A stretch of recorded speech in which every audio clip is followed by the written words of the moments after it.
Hello all of you. आज हमारे पास है एक नया टॉपिक, ठीक है, नया चैप्टर तो वही चल रहा है बट नया टॉपिक। और जो टॉपिक है वो बहुत इम्पॉर्टेंट टॉपिक है, ठीक है। माइक को थोड़ा ऊपर लगा लेते हैं। अब जो टॉपिक है वो बहुत इम्पॉर्टेंट टॉपिक है। ओके, ठीक है। अब आज बात हो रही है ऑपरेटर्स के बारे में, ठीक है। ऑपरेटर्स बेसिकली होते क्या हैं? सबसे पहले ये समझो, ऑपरेटर्स का कंसेप्ट समझने के लिए सबसे पहले तुम्हें दो कंसेप्ट समझने हैं, ठीक है। भैया तो जल्दी समझा दो। सुनो भाई, दो कंसेप्ट कौन कौन से समझने हैं? ऑपरेटर्स का और ऑपरेंड्स का, ठीक है। इससे पहले कि हम आगे वीडियो में बढ़ें और मैं तुम्हें बार बार बीच में डिस्टर्ब करूं, पहले ही बता देता हूं कि अगर तुम इस चैनल पर नए हो तो इस वीडियो को लाइक कर देना, अगर अच्छी लगे तो ही करना, ठीक है। और अगर बेकार लगे तो डिसलाइक फेंक के मार देना। और कोई भी अगर आपके पास सुझाव हो तो वो कमेंट बॉक्स है ना, वहाँ लिख देना। और आप कोई फीडबैक हो, क्वेरी हो, डाउट हो वीडियो से रिलेटेड, डीएम कर देना नीचे। इंस्टाग्राम आईडी दी हुई है, इंस्टाग्राम पे, फेसबुक पे, जहाँ पे भी हो वहाँ मेरे को मैसेज कर सकते हो। ओके, और चलो अब शुरू करते हैं, बाकी बातें बाद में करेंगे। ऑपरेटर्स की सबसे पहले जानते हैं डेफिनेशन कि ऑपरेटर है क्या, ठीक है। किस चिड़िया को हम ऑपरेटर कहते हैं एक्चुअली। तो अब एक बात बताओ भाई, ये है, इसकी एक प्रॉपर डेफिनेशन पहले देख लें, फिर हम बात करते हैं तरीके से मैं तुम्हें कैसे समझा रहा हूँ। The symbols that trigger the operation action on the data are called operators. अब इसके लिए छोटा सा एग्जाम्पल लेते हैं, और वह एग्जाम्पल तुम्हारा ये रहेगा कि हमारे पास a इज़ इक्वल्स टू 10 और b इज़ इक्वल्स टू 20 है, ठीक है। a equals to 10, b equals to 20। Okay, अब क्या है, the symbols that trigger the operation and action on data. हमारे पास डेटा क्या है? अभी डेटा हमारे पास है a की वैल्यू और b की वैल्यू, हमारे लिए डेटा है यहाँ पे, ठीक है भैया।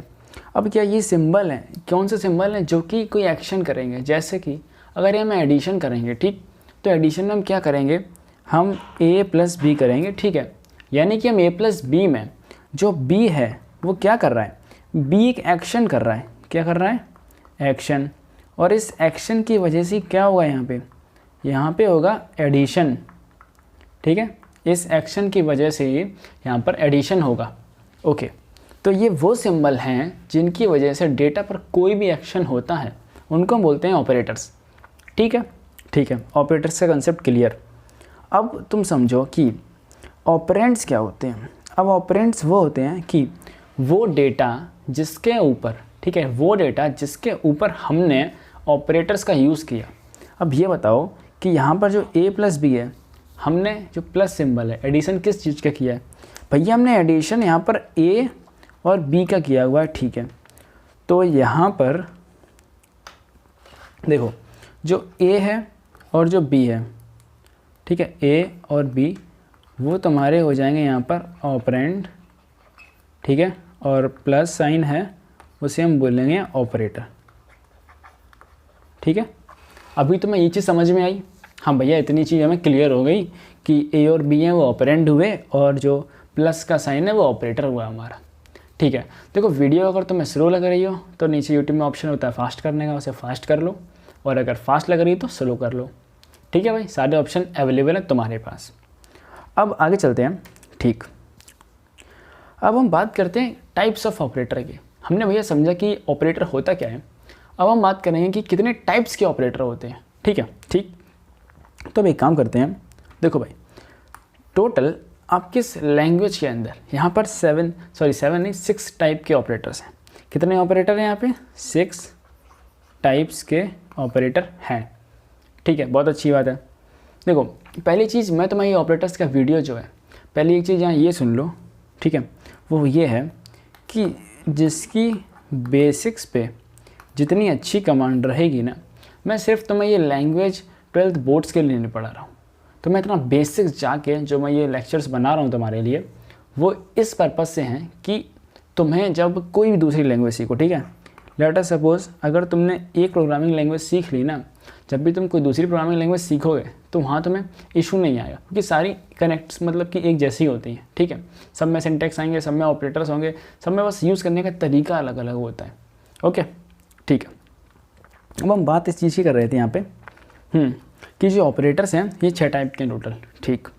अब इनमें से हर एक टाइप को मैं तुम्हें इसके लिए एक वीडियो आएगी, ठीक है। जैसे ये वाली वीडियो है, इसमें हम बात करें अर्थमेटिक ऑपरेटर्स की, ठीक है। चलो शुरू करते हैं अब अर्थमेटिक ऑपरेटर्स। अब अर्थमेटिक ऑपरेटर क्या होता है? ये ऑपरेटर वो होते हैं जिनको हम अर्थमेटिक ऑपरेशंस के लिए यूज़ करते हैं, ठीक है, ठीक है। इसको हम लिख लेते हैं यहाँ पर, used for arithmetic operations, arithmetic operations. अगर तुम्हें ये नोट्स चाहिए जो मैं लिख रहा हूँ यहाँ पर, तो मुझे कमेंट बॉक्स में बता देना, मैं डिस्क्रिप्शन में अवेलेबल करा दूंगा तुम्हारे लिए, ठीक है। अब अर्थमेटिक ऑपरेटर्स जो होते हैं ये दो टाइप के होते हैं। कौन कौन से टाइप के होते हैं? पहला टाइप होता है इनका यूनरी और दूसरा टाइप होता है बाइनरी, ठीक है। पहले टाइप की बात करें तो यूनरी ऑपरेटर्स, ये क्या होते हैं? ये वो ऑपरेटर्स होते हैं जिनको सिर्फ एक ऑपरेंड चाहिए होता है, ठीक है। तो यहाँ पे हम इसकी डेफिनेशन लिखेंगे कि it requires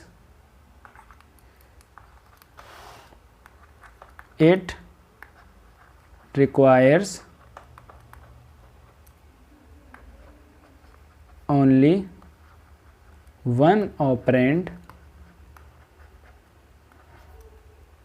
to perform action,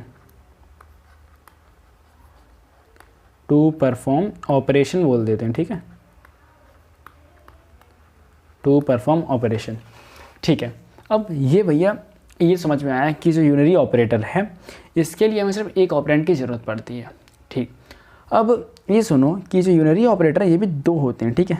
ये कौन कौन से होते हैं? अब ये तुम सुन लो, ये होते हैं, पहला तुम्हारा आता है यूनरी प्लस, ठीक है, यूनरी प्लस, और दूसरा जो होता है वो होता है यूनरी माइनस, ठीक है, ठीक है।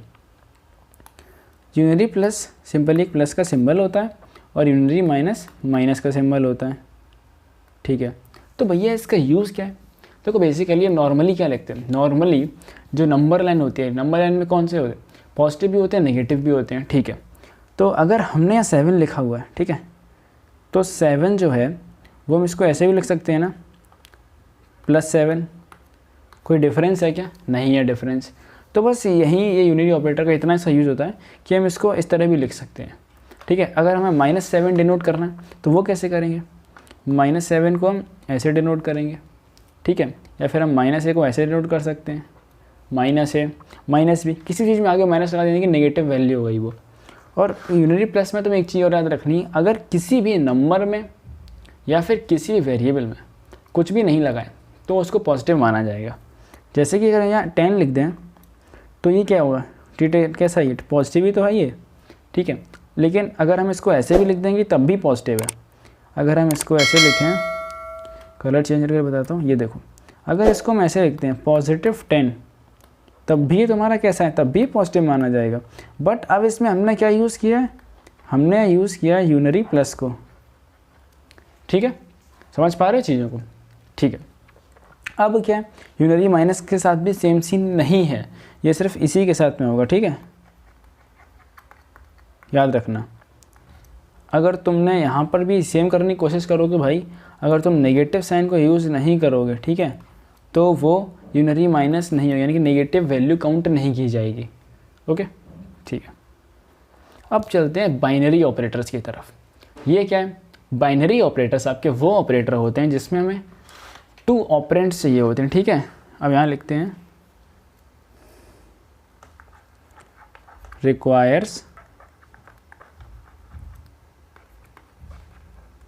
2 ऑपरेंड्स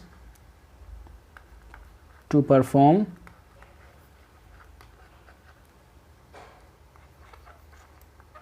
ऑपरेशन, ठीक है, ठीक है, ओके। अब देखो बाइनरी ऑपरेटर्स भैया, अब क्या ये भी इतने इनके भी टाइप होते हैं? हाँ भाई, इनके बहुत सारे टाइप होते हैं। जैसे भैया वो बता दो हमें, सुनो, उनके जो टाइप हैं वो देखते हैं। ये रहे इनके टाइप्स, ठीक है। ये टोटल आपके 7 टाइप्स के होते हैं। कितने टाइप्स के? 7 टाइप्स, ठीक है। हम इस वीडियो में इन 7 के बारे में, 7 टाइप्स के बारे में डिटेल में बात कर रहे होंगे, ठीक है, कैसे इनका यूज़ होगा, ठीक है। और इसमें से जो तुम्हें इम्पोर्टेंट है वो बता दे रहा हूँ। वैसे तुम अभी तक मैथमेटिक्स में ये जो हैं आपके टॉप के जो 4 हैं इनसे फेमिलियर हो, ठीक है, इनसे फेमिलियर हो, बट तुम्हारे लिए जो 3 हैं आखिरी के, ये बहुत सही से समझना, मतलब इम्पोर्टेंट बोल सकते हैं हम इनको, और अभी तक तुमने आज तक पहले कभी सुने भी नहीं होंगे ऐसे, ठीक है। ओके, अब जैसे मॉडुलस ऑपरेटर है, तुम्हें लग रहा हो ये परसेंट साइन है, बट ये परसेंट साइन नहीं है, ये मॉडुलस ऑपरेटर है, और इसका क्यों यूज़ करते हैं वो आगे बताता हूँ। अब पहली बात करते हैं एडिशन ऑपरेटर की। देखो एडिशन ऑपरेटर जो है वो बिल्कुल बेसिक है। अब बेसिक क्या है? बेसिक ये है कि एडिशन ऑपरेटर का हम यूज़ करते हैं एडिशन करने के लिए, ठीक है। अब लेट अस सपोज हमारे पास 2 वैल्यू हैं, ए है जिसकी वैल्यू है 20 और y है जिसकी वैल्यू है 30। हमें इन 2 का एडिशन करना है। सिंपली हम क्या करेंगे, हम कर देंगे a + y, ठीक है। तो a + y क्या देगा आपको? a + y आपको अगर आप इनपुट करेंगे a + y तो ये आपको आउटपुट में क्या दे देगा भैया? यहाँ हमें दे देगा 50, ठीक, सिंपल सा एडिशन है। ओके, अब तो देखो तुम्हारा सवाल ये है तुम्हारे लिए एक, ठीक है, तुम्हें क्या क्वेश्चन करना है, क्वेश्चन नंबर 1 कि अगर हमारे पास x की वैल्यू 50 है और z की वैल्यू 70 है, ठीक है, तो ये बताओ कि तो x + z की वैल्यू क्या होगी, ठीक है, इसकी वैल्यू क्या होगी। और क्वेश्चन नंबर 2 आपके लिए ये है, देखो ये नोट कर लेना, क्योंकि आपके अगर आपने प्रैक्टिस नहीं करी, ठीक है, तुम कितना भी पढ़ लो, मेरे वीडियो देख लो, किसी के वीडियो देख लो, किसी भी टीचर से पढ़ लो, तुम्हारी प्रैक्टिस नहीं है, तुम कोडिंग में लैंग्वेज ऐसे समझ में नहीं आई है। लैंग्वेज में सीखना पड़ता है, प्रैक्टिस करनी पड़ती है, तब प्रोग्राम बनाने पड़ते हैं, खुद से रन कराना पड़ता है, तब चीज़ें समझ में आती हैं, ठीक है। देखो तो मैं अभी कहोगी बहुत सिंपल सा क्वेश्चन है, मैं तुम्हें यहाँ बीच में क्वेश्चन भी करा रहा हूँ, ठीक है, और चैप्टर ख़त्म होगा ना, टॉपिक ख़त्म होगा, उसके भी क्वेश्चन कराऊँगा। ओके, तो दूसरा क्वेश्चन ले लेते हैं हम, बिल्कुल, r = 13.5 एंड t = 18.25 और r + t की क्या वैल्यू होगी, ठीक है। इन दोनों के आंसर कमेंट सेक्शन में कमेंट करके बता देना, ठीक है। किसी का कॉपी मत करना, जो तुम्हारा आ रहा है वो सीधा अभी जो तुमने निकाला अभी कमेंट करो उसको, ठीक है। अब आगे चलते हैं सब्ट्रैक्शन ऑपरेटर की तरफ। अब सब्ट्रैक्शन ऑपरेटर क्या होता है? मैंने तो पहले बताया, जो पहले 4 ऑपरेटर हैं बहुत बेसिक है, ठीक। तो सब्ट्रैक्शन ऑपरेटर का हम यूज़ करते हैं किस लिए? हम यूज़ करते हैं सब्ट्रैक्ट करने के लिए, ठीक है, सब्ट्रैक्ट करने के लिए, यानी कि बोलें तो इसको हम डिफरेंस भी बोल सकते हैं, डिफरेंस ऑफ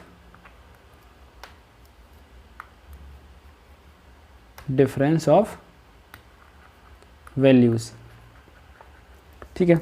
हम यहाँ पे ले लेते हैं 2 वैल्यूज़ हमारे पास, जैसे कि हमारे पास 2 वैल्यू हैं, एक वैल्यू है हमारे पास x जो है 70 और दूसरी वैल्यू है हमारे पास z जो कि है 20, ठीक है। अब हमें इन 2 नंबर्स का डिफरेंस करना है, यानी कि हमें सब्सट्रैक्शन कराना है इनको। तो हम क्या करेंगे सिंपली, भैया बहुत सिंपल है ये, तो हम क्या करेंगे x - z कर देंगे तो हमारा इसका आंसर आ जाएगा। और आंसर क्या आएगा भाई? भैया इसका आंसर आएगा 50, ठीक है, बहुत अच्छी बात है। अब तुम्हारे लिए फिर से 2 क्वेश्चन हैं, तो क्वेश्चन करते रहो, मज़ा आएगा आगे, ठीक है। क्वेश्चन 1 ये है कि हमारे पास 2 वैल्यू हैं, एक वैल्यू है हमारे पास c जो इसकी वैल्यू है 101.1 और एक वैल्यू है हमारे पास e, ठीक है, जिसकी वैल्यू है 78.48। अगर हम c - e करेंगे तो क्या आंसर आएगा, ठीक है, ठीक। देखो एक कॉपी लेके बैठो और इसमें सारे सॉल्व करो तुम। एक और क्वेश्चन देता हूँ मैं। एक क्वेश्चन ये है कि अगर मेरे पास y है और जिसकी वैल्यू है मेरे पास 89.92 और एक हमारे पास है z तो ले चुका हूँ मैं, तो हम ले लेते हैं k ले लेते हैं, ठीक है, k, और k की वैल्यू है, k की वैल्यू लेते हैं हम Q की वैल्यू लेते हैं कितनी 10.01। अब ये बताओ y माइनस के का क्या रिजल्ट आएगा। ठीक है, ओके, तो ये तुम्हारे लिए होगा ये क्वेश्चन। अब आगे चलते हैं भाई। आगे जो हमारा ऑपरेटर है वो है मल्टीप्लिकेशन ऑपरेटर। ये भी एक बहुत ही बेसिक ऑपरेटर है और इसका यूज़ करते हैं हम किस लिए, मल्टीप्लिकेशन के लिए। ठीक है, मल्टीप्लिकेशन ऑफ वैल्यूज़, और हम इसको ये भी बोल सकते हैं क्या कि product of values, product of values. ठीक है, ओके। अब यहाँ पर हमें क्या करना है, लेट अस सपोज हमारे पास दो वैल्यू फिर से ले लेते हैं हम। ठीक है, एक ले लेते हैं हम t इज़ इक्वल्स टू 8 और एक ले लेते हैं q इज़ इक्वल्स टू 4। हमें क्या करना है, हमें t और q का मल्टीप्लिकेशन चाहिए, प्रोडक्ट चाहिए बेसिकली। तो हम क्या करेंगे यहाँ पर, हम भैया कुछ नहीं, हम करेंगे t इंटू q। ठीक, बहुत अच्छी बात भाई। तो इसका रिज़ल्ट क्या आएगा भैया, 8 4 जा 32 होता है, तो इसका आंसर 32 आ जाएगा। ठीक है, बहुत अच्छी बात है भाई। तो तुम इसीलिए अब यहाँ पे एक सवाल सॉल्व करो, 2 नहीं दे रहा हूँ मैं तुम लोगों को अब। ठीक है, क्योंकि मुझे पता है तुम लोगों ने किए नहीं होंगे कुछ, कोई दिक्कत नहीं है। एक सवाल दे रहा हूँ। हमारे पास वैल्यू है x इज़ इक्वल्स टू 4.84 और y की वैल्यू हम y नहीं लेंगे, अब लेते हैं k लेते हैं। ठीक है, k भी ले चुका हूँ, चलो s ले लेते हैं भाई। s की वैल्यू है 8.62। अब मुझे ये बताओ तुम कि अगर हम x इंटू एस करेंगे, ठीक है, तो इसका आंसर क्या आएगा। ठीक, इन सभी क्वेश्चंस को सॉल्व करो, समझ में आएगा। आगे चलते हैं डिवीज़न ऑपरेटर। अब यहाँ से थोड़ा सीरियस हो जाना है इस वीडियो में, क्योंकि डिवीज़न ऑपरेटर में तो मैं एक चीज़ बता दूँ मैं अभी से, इसका यूज़ तो हम करते हैं डिवाइड के लिए। किस लिए, डिवाइड। ठीक है, ठीक है, डिवाइड के लिए यूज़ करते हैं। बट इसमें जो भी रिज़ल्ट आएगा, ठीक है, रिज़ल्ट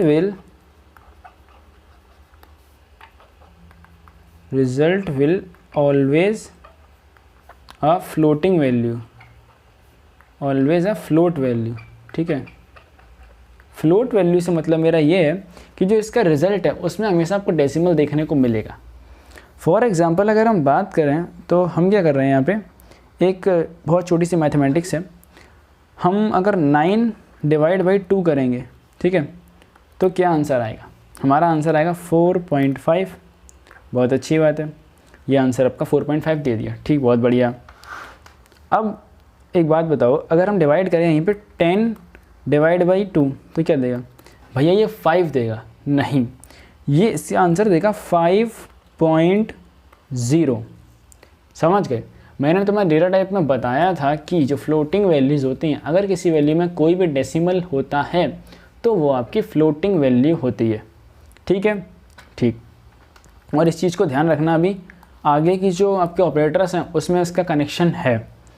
ओके, तो तुम इसका भी एक सवाल सॉल्व करो, और सवाल ये है, सवाल तो मैं देता हूँ बहुत छोटा सा। सवाल तुम्हारे लिए ये रहेगा कि तुम वैल्यू निकालो यहाँ पर 84 डिवाइड बाई 6।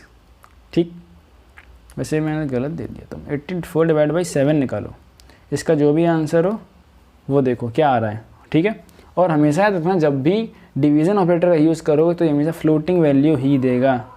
ठीक है, इसको ध्यान में रखना। अब आगे चलते हैं फ्लोर डिवीज़न ऑपरेटर। ये जो फ्लोर डिवीज़न ऑपरेटर है, इसका जो यूज़ है वो आपका ये भी डिवाइड करने के लिए ही यूज़ होता है, बट सुन लो ज़रा, ये भी यूज़ होता है आपका डिवाइड करने के लिए।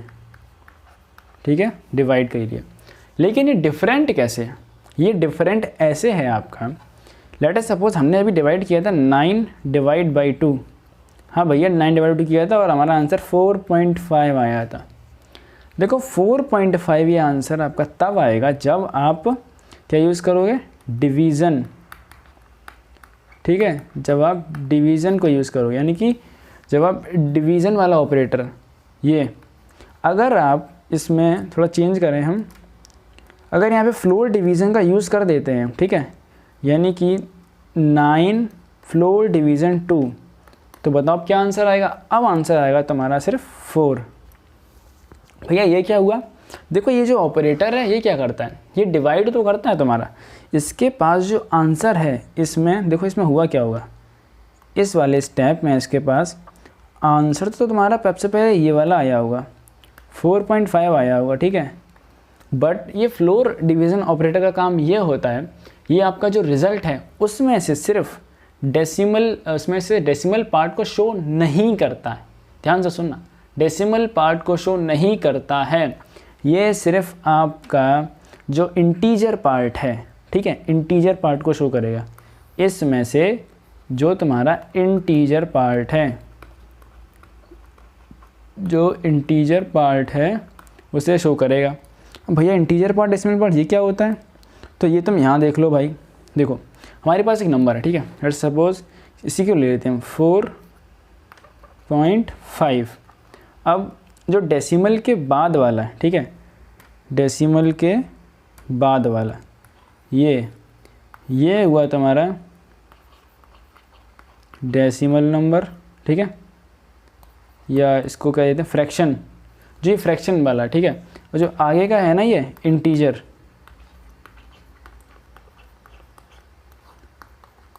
इंटीजर नंबर, तो ये जो है आपका फ्लोर डिवीज़न, जो आपका फ्लोर डिवीज़न है,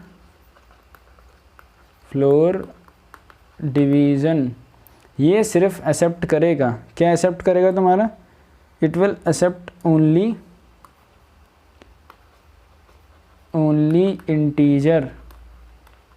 इसको हम एक्सेप्ट नहीं बोलेंगे, इसको बोलेंगे it will give only integer. Okay ठीक भैया, यहाँ तक समझ में आ गया बहुत अच्छे से कि फ्लोर डिवीज़न सिर्फ हमें इंटीजर ही देगा, ठीक है। तो इसका जो ओरिजिनल आंसर आएगा वो आएगा 4। ठीक है भैया, यहाँ तक समझ में आ गया। अब चलते हैं, अगला ऑपरेटर है मॉडुलस ऑपरेटर। देखो ये मॉडुलस ऑपरेटर है, ये क्यों यूज़ में आता है।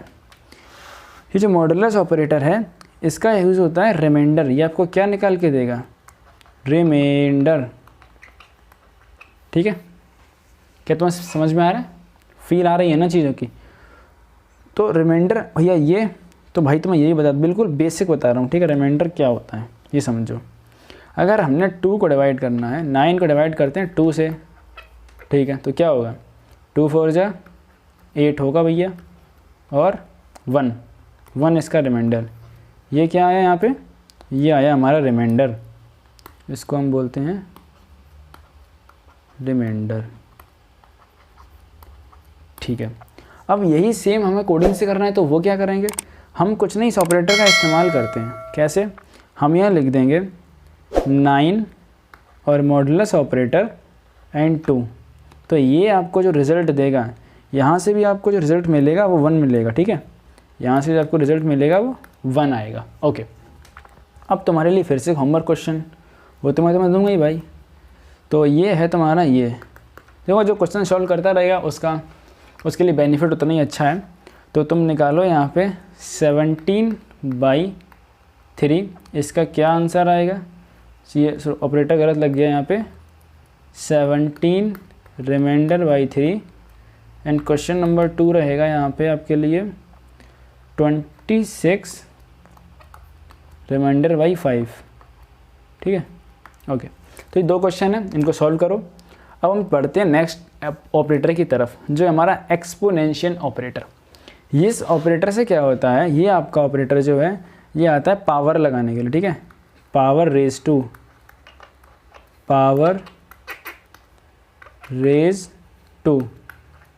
ठीक है, power raise to any variable or number, raise to any variable और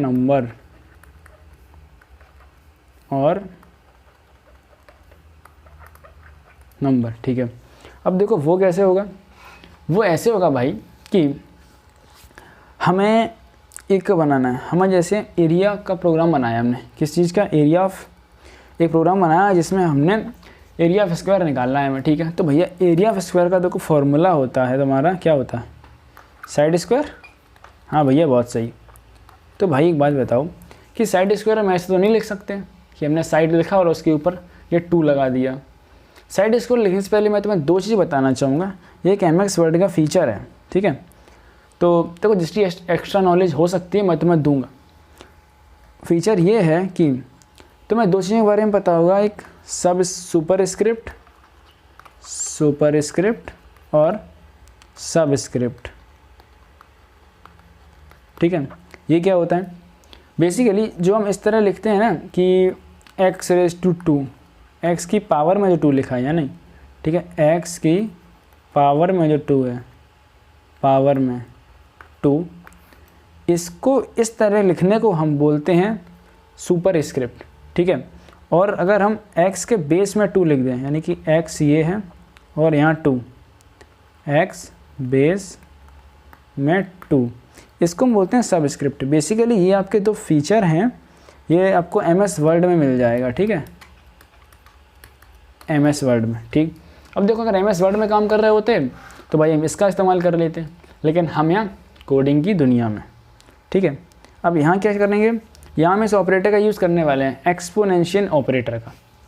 वो कैसे, सिंपली हमें बस एक काम करना है। वो काम तुम्हारा इतना सा है भाई कि अगर तुम्हें साइड पे पावर 2 लगानी है, ठीक है, तो पहले लिखो साइड, ठीक है, और उसके बाद इस ऑपरेटर का यूज़ करो, ठीक है। ये 2 बार मल्टीप्लिकेशन साइन, और उसके बाद तुम्हें जितनी पावर लगानी है इस पर वो लिख दो। तुम्हें 2 लगानी है 2 लिख दो, तो ये क्या दे देगा, साइड स्क्वायर दे देगा, ठीक। अब तुम्हारे लिए आए सवाल से मत बचो भाई, तुम्हारे लिए इशू हो जाएगा। सवाल ये है कि अब ये बताओ मुझे n पे 2 पावर लगानी है तो कैसे लिखें भैया, n पे पावर 2। तो एक काम करो आप, सिंपली भैया इसको n और ये ऑपरेटर का यूज़ कर लो और 2 लिख दो आगे, तो ये n की पावर 2 हो गई। बहुत अच्छी बात।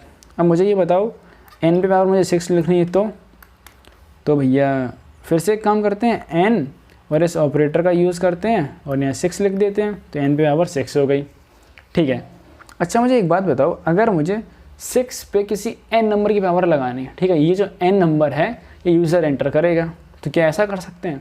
हाँ भैया ऐसा भी हो जाएगा। देखो कैसे, 6⁻n अगर करना है, ये n है ना, n की वैल्यू यूज़र इनपुट करेगा, ये याद रखना। ये ऐसे नहीं कि मतलब 6⁻n कर दिया, n की वैल्यू नहीं है, तो ऐसे नहीं चलेगा भाई। तो ऐसा क्या करना है तुम्हें, 6 और पावर और n, ठीक है। अब ये क्या हुआ, 6⁻n।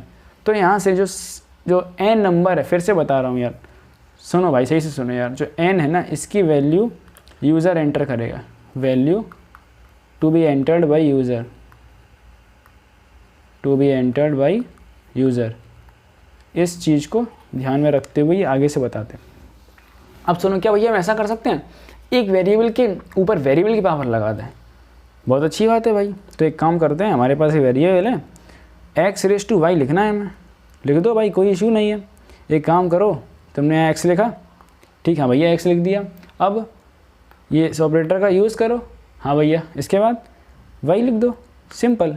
अब तुम्हें एक जनरल सिंटेक्स बता देता हूँ इतना करने के बाद में, ठीक है। तुम्हें अगर लेट सपोज m⁻n लिखना है, ठीक है, m पे n की पावर लगानी है, तो जिस पे पावर लगानी है तुम्हें किस पे लगानी है, m पे, ठीक, और इस ऑपरेटर का यूज़ करो। उसके बाद क्या पावर लगानी है, n लगानी है, तो वो n लिख दो, ठीक है। इसको बेसिकली तो मान लो सिंटैक्स एक तरीके से इसको फॉलो करते जाना और तुम्हारा काम होता जाएगा, ठीक। ये सारा कुछ नोट कर लो, क्योंकि ये सारा कुछ आपको अवेलेबल नहीं हो पाएगा, कुछ ये रह जाएंगे इसमें से। तो चलो आगे चलते हैं। इस ऑपरेटर में भी तुम्हें एक होमवर्क मैं दे देता हूँ, कर लेना भाई। तुम मेरे को 1 मिनट, थोड़ा ये नया ऑपरेटर आपके लिए, तो होमवर्क ज़्यादा रहेगा तुम्हारे लिए। क्वेश्चन नंबर 1 ये है कि 8⁻n कैसे लगेगा वो लिखना। क्वेश्चन नंबर 2 ये है कि 20⁻20 कैसे लिखेंगे। क्वेश्चन नंबर 3 ये है कि आप x⁻z कैसे लिखोगे, ओके। और क्वेश्चन नंबर 4 आपके लिए ये हो जाएगा कि तुम z⁻2 कैसे लिखोगे, ठीक है। बेसिकली मेरे को कोई तुम्हें ऐसा कोई सच यूज़ काम नहीं करा रहा हूँ, सिंपल सा समझा रहा हूँ, क्वेश्चंस दे रहा हूँ, उनको सॉल्व करो। और जैसे कि एक वेरिएबल है हमारे पास। हाँ, अब जैसे इसी का लिख के बताओ तुम, साइड स्क्वायर लिखा हुआ मैंने, फिर भी तुम्हें समझ में आया होगा साइड स्क्वायर कैसे लिखेंगे हम, ठीक है। और 6 नंबर पे है कि 3 की पावर में 68, ठीक। बस देखो इतने क्वेश्चन हम कर लो, तुम्हें ये ऑपरेटर समझ में आ चुका है। अब आगे चलते हैं ऑगमेंटेड असाइनमेंट ऑपरेटर्स। ये समझ लेना बहुत ध्यान से, ठीक है। सुनो, ये क्या होते हैं ऑगमेंटेड असाइनमेंट ऑपरेटर्स? आपके वो ऑपरेटर होते हैं हमको, जैसे कि ये सुन लो कि अगर हमें ये लिखना है, ठीक है, x की वैल्यू 10 है हमारे पास, ठीक है, x छोड़ गया, k लेते हैं, ठीक है, k की वैल्यू 10 है, ठीक, ओके। अब हमने क्या किया, हमारे पास हम ये चाहते हैं कि यहाँ पर एक वेरिएबल लेते हैं m से, m की वैल्यू 20, ठीक है भाई। अब हमें क्या लिखना है, हम ये चाहते हैं कि k में k की वैल्यू तो ऐड हो, k की वैल्यू ऐड हो प्लस m की वैल्यू ऐड हो जाए, ठीक है। तुमने कहा यार ऐसा बहुत बार लिखना पड़ेगा, कोई शॉर्टकट नहीं है इसका। तो ये इस शॉर्टकट का जो मतलब है ना, यहाँ पे आपको ये वाला ऑगमेंटेड असाइनमेंट ऑपरेटर काम में आएगा। तुम इसी सेम चीज़ को इस तरह लिख सकते हो, ठीक है, तुम इसको इस तरह लिख सकते हो, ठीक है। तो हमने अब इस चीज़ को हम इस तरह लिख सकते हैं, ठीक है भाई, बहुत अच्छी बात है, ठीक। अब लेकिन भैया क्या बताओ, ये जो अपने प्लस के साथ किया है कि हम और भी ऑपरेटर के साथ में कर सकते हैं ऐसा? हाँ भाई, तुम कर सकते हो। अगर तुम इसी चीज़ को ऐसे भी लिख सकते हो, देखो हम इसको कैसे कर सकते हैं। अगर हमें लिखना है k is equals to, colour change करते हैं, हाँ, हम इसको ऐसे लिख सकते हैं k is equals to k plus m। तो हम इसको कैसे लिख सकते हैं, k plus is equals to m, ठीक है। अगर हम ये लिखना चाहते हैं k is equals to k minus m, तो हम इसको कैसे लिखेंगे, k minus is equals to m, okay. k is equals to k multiply by m, तो हम क्या करेंगे, k multiply is equals to m, and then k is equals to k divided by m। तो हम क्या कर रहे हैं यहाँ पे, k divided by is equals to m, and then k is equals to k modulus of m, ठीक है। तो क्या कर देंगे हम, k modulus is equals to m, ठीक है। यहाँ पे k is equals to k floor division by m। देखो इन ऑपरेटर्स के नाम अच्छे से याद कर लेना भाई, ठीक है, k floor division is equals to m। यहाँ वो वाला ही बता दें भैया, यही बता दो, ये भी देख लो भाई, k is equals to k power m। तो इसको कैसे लिखेंगे, इसको लिख देंगे k is equals to m। इसका स्क्रीनशॉट ले लो या लिख लो। अब तुम एक चीज़ समझो, क्या भैया ये हर एक जगह काम करेगा? नहीं भाई, ये यहाँ काम नहीं कर रहा है। कहाँ? जहाँ पर म्यूटेबल डेटा टाइप्स हैं। भैया ये क्या होता है? तो सुनो भाई, म्यूटेबल डेटा टाइप्स आपके वो डेटा टाइप होते हैं जिसमें आप इनकी वैल्यूज़ को चेंज कर सकते हैं, ठीक है। क्योंकि अगर यहाँ पर आप x देंगे, ठीक है, x और x plus y, let us suppose कि देखो तुम कर क्या रहे हो यहाँ पे, x is equals to x plus y, ठीक है, और तुमने इसको कैसे रिड्यूस कर रहे हो, x plus is equals to y, ठीक है। तो यहाँ पे होगा क्या, जो ये x है और x प्लस वाई है, ठीक है, इन दोनों का, ये दोनों को पाइथन अलग ऑब्जेक्ट की तरह ट्रीट करता है, ठीक है। They are treated as different objects, ठीक है, ठीक। तो बस यही था आज का हमारा lecture, complete lecture arithmetic operators के ऊपर। मैंने आप सब इसमें कुछ छोड़ा नहीं है और पूरी कोशिश की है कि आपको अच्छे समझ में आए। तो वीडियो को पसंद आई हो तो प्लीज़ लाइक करना, क्योंकि यार एक भी वीडियो मैं दोबारा बना रहा हूँ आपके लिए, पहली बार में इसमें ऑडियो मिस हो चुका था।